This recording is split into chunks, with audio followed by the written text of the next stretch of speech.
নমস্কাৰ, আজি বনাবলৈ লৈছোঁ সৰিয়হ দি চজিনা। তাৰ কাৰণে মই অলপ সৰিয়হ আগতীয়াকৈ তিয়াই ৰাখিছিলোঁ। এতিয়া তিয়াই থোৱা সৰিয়হখিনি দি পেলাই মই দিছোঁ আদা, নহৰু আৰু কেঁচা জলকীয়া আৰু বিলাহী অলপ দিছোঁ আৰু এতিয়া আৰু অলপ পিঁয়াজ দি এইখিনি গ্ৰাইণ্ড কৰি ল'ম।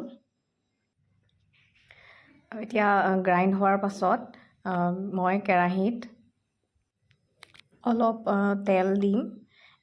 তেলখিনি অলপ গৰম হোৱাৰ পাছত তাত মই দিছোঁ তেজপাত, তাৰপিছত অলপ পিঁয়াজ দি দিছোঁ, সৰু সৰুকৈ কাটি লৈছিলোঁ আৰু সেইখিনি বনাই থোৱাত মই পেষ্টখিনি তাতে দি দিছোঁ।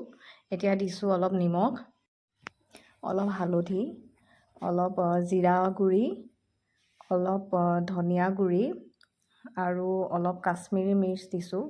অকণমান গৰম মছলাও দি দিছোঁ। গৰম মছলা দিলেও হয়, নিদিলেও হয়। এতিয়া গোটেইখিনি লৰাই হোৱাৰ পাছত যেতিয়া সিজি গৈছে, তেলটো ওলাই গৈছে, তেতিয়া চজিনা আৰু আলুখিনি মই এনেকৈ সৰু সৰুকৈ কাটি লৈছিলোঁ। এতিয়া ভালকৈ সিজাৰ পাছত চজিনা আৰু আলুখিনি আমাৰ চব্জি ৰেডি হৈ গ'ল।